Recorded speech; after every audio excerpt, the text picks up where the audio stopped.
Tapi bila masbuk, saya ulang sekali lagi. Masbuk subuh, rakaat kedua bagi imam, rakaat satu bagi makmum. Imam salam, makmum tegak. Maka rakaat kedua bagi si masbuk, itulah dia yang rakaat yang sedang dia tegak. Maka dia tetap berkunut. Wallahu a'lam bishawab.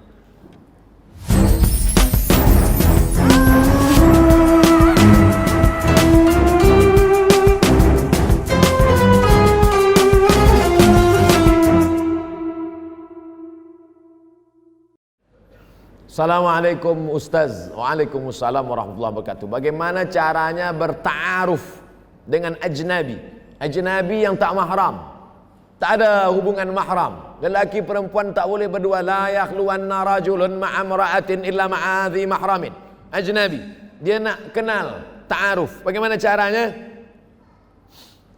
Ta'aruf. Kalau sesuai ta'aruf, khitbah. Kalau sesuai khitbah, akad. Ta'aruf, khitbah, akad. La yakhtiba rajulun ala khitbati akhi. Tak boleh meminang perempuan yang sudah dipinang orang lain. Assalamualaikum Tuan Haji. Waalaikumsalam.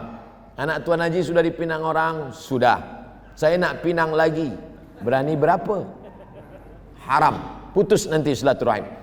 Adapun khitbah, balik dari tazkirah, nampak dari jauh agak cantik, ditanya kepada masyarakat dekat masjid, anak siapa yang tadi pakai tudung apa? Saya tak nak sebut warna, nanti nak tahu pula. Oh, anak Haji fulan. Datanglah bertamu. Maka si lelaki ini bagi tahu kepada walinya, si wali tidak bagi tahu kepada anaknya. Sebab bila anaknya tahu tak jadi, nanti malu seumur hidup. Maka si wali panggil anak dia, panggil untuk membawakan air. Lelaki tadi duduk di tempat ruang bilik, ruang tamu. Dia panggillah anak gadis. Oh, fulanah binti fulan, cuba ambilkan air putih dulu. Dia bawa. Bawalah tengok. Tengok. Begitu dia tengok, oh tak jadilah Tuan Haji. Rupanya saya nampak elok dari jauh. Dari dekat rupanya tak elok.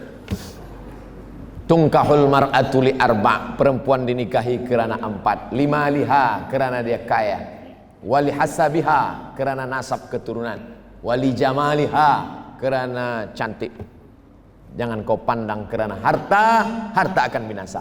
Jangan kau pandang kerana nasab, nasab boleh jadi akan berubah. Jangan kau pandang kerana cantik, hari berganti, musim berubah, wajah pun ikut berubah. Fazfar bidzatid din, pandanglah kerana agama, taribat yadaka, selamat engkau. Man talaba akhan bila aibin baqiya bila akhin, siapa mencari kawan yang tak bercacat, seumur hidup takkan berkawan.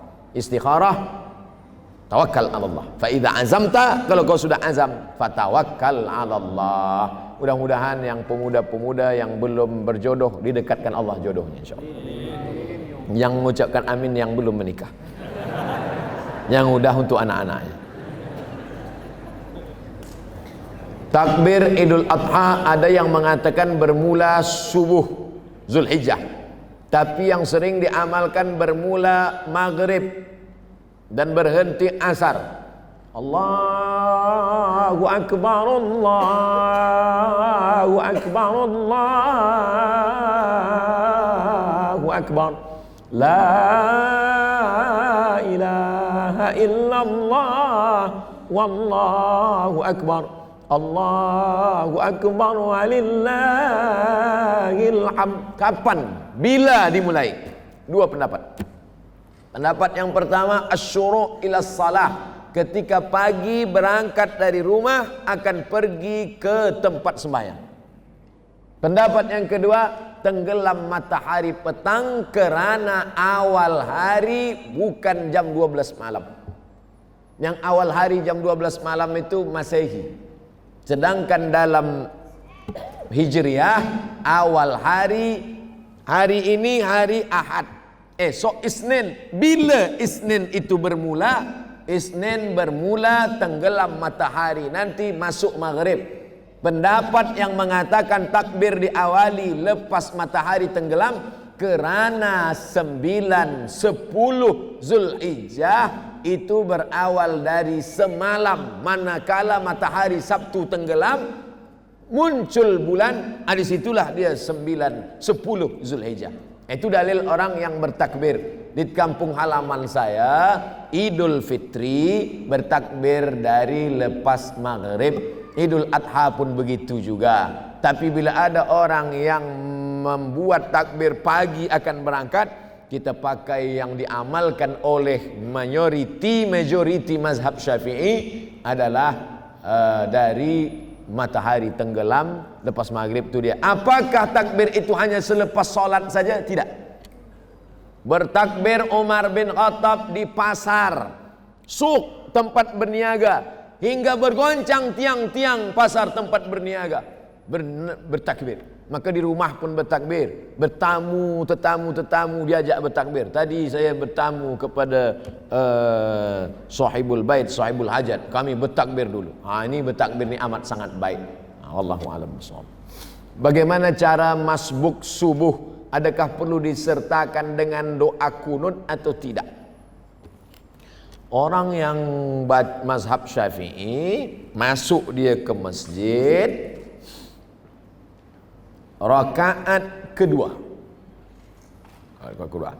Sami Allahu liman hamidah. Imam pun baca Allahumma hdina fiman hadait wa afina fiman afait wa tawallana fiman tawallait. Selesai salam. Assalamualaikum warahmatullah. Si masbuk tegak berdiri. Apakah si masbuk tadi baca kunut atau tidak? Maka si masbuk tadi baca kunut. Kalau gitu kunutnya 2 kali. Ya. Kenapa? Karena manakala dia ikut imam, imam rakaat 2, makmum rakaat 1. Manakala imam salam, dia tegak, itu rakaat 2. Kenapa saat dia tadi ikut imam dia berkunut? Hadis ju'ilal imamu liyu'tamma bihi, imam diangkat untuk diikuti. Sebenarnya dia tadi itu rakaat pertama, imam rakaat 2. Kenapa dia ikut berkunut bersama imam? Kerana posisi dia sebagai makmum. Selepas imam salam dia tegak, itu rakaat kedua bagi dia, maka dia tetap berkunut. Oh, saya busy lah, pusing kepala mendengarnya. Jangan masbuk. Tapi bila masbuk, saya ulang sekali lagi. Masbuk subuh, rakaat kedua bagi imam, rakaat 1 bagi makmum. Imam salam, makmum tegak. Maka rakaat kedua bagi si masbuk, itulah dia yang rakaat yang sedang dia tegak. Maka dia tetap berkunut. Wallahu a'lam bishawab. Assalamualaikum warahmatullahi wabarakatuh. Ustaz. Waalaikumsalam warahmatullahi wabarakatuh. Saya pernah solat taubat semasa umrah. Kenapa solat taubat masa umrah saja? Solat taubat. Ma min muslimin yuznibu dzamban, bila ada orang yang buat silap salah dan dosa, thumma yatatahhar, setelah itu dia bersuci, paling elok mandi taubat. Thumma yusalli rak'ataini, kemudian dia solat sunat 2 rakaat. Illa ghafarallahu lah, Allah ampunkan dosanya. Setelah membacakan hadis ini, Nabi pun membacakan ayat walladzina idza fa'alu fahishatan aw zalamu anfusahum dzakarullah fastaghfaru lidzunubihim. Orang-orang yang silap salah kemudian dia bertaubat dan minta ampun kepada Allah, maka Allah mengampunkan dosanya. At-taibu minadz dzambi kama la dzambalah. Orang yang taubat dari dosa seakan-akan seolah-olah tidak berdosa. Oleh sebab itu maka solat sunat taubat laksanakan banyak-banyak, selalu-selalu, tidak hanya semasa umrah sahaja. Bagaimana puasa nazar saya yang belum selesai dulu? Adakah perlu diselesaikan? Nazar merubah sunat menjadi wajib. Kurban sunat muakkad. Tapi ketika nazar merubah dari sunat muakkad menjadi wajib. Bila anak saya sehat, saya bernazar berkurban. Tapi kalau tak sihat sampai mati, tak berkurban. bakhil, pelit. Oleh sebab itu maka nazar yang sudah berubah dari sunat menjadi wajib maka mesti ditunaikan. Kalau tidak dia akan menjadi hutang. Siapa yang bernazar puasa, bila saya nanti dapat kerja ini, boleh menikah dengan ini, dapat rezeki beli rumah ini, beli kereta ini, saya puasa 10 hari, meninggal, maka puasanya itu wajib diqadha oleh ahli warisnya. Man mata, sesiapa yang mati, wa alaihi siyamun, dia punya utang puasa, sama anhu waliyuhu, ahli warisnya. Dalam kitab syarah hadis ini dikatakan yang dimaksud ini puasa nazar pun masuk. Puasa Ramadan apalagi, puasa nazar wajib diqadha oleh ahli waris. Dalam kitab Majmu' Syarah Muhadzab Imam Nawawi, kata Imam Al-Baghawi, dikutip, diambil nukil pendapat Imam Syafi'i, kalau ada orang bernazar, saya bernazar iktikaf 10 malam, selepas dia bercakap mati dia, istrinya atau ahli warisnya tahu, maka 1 malam iktikafnya itu wajib dibayarkan 1 mud beras, 1 mud makanan, qut makanan. Bila dia orang Makkah, gandum, zabib, qamh, tamar, wajib dibayarkan 1 mud. 1 mud itu 7 ons, 750 gram, wajib dibayarkan. Kalau tidak maka menjadi hutang. Ini dalil tentang wajib membayarkan nazar walaupun sudah mati meninggal dunia. Apalagi hidup, itu maksud saya.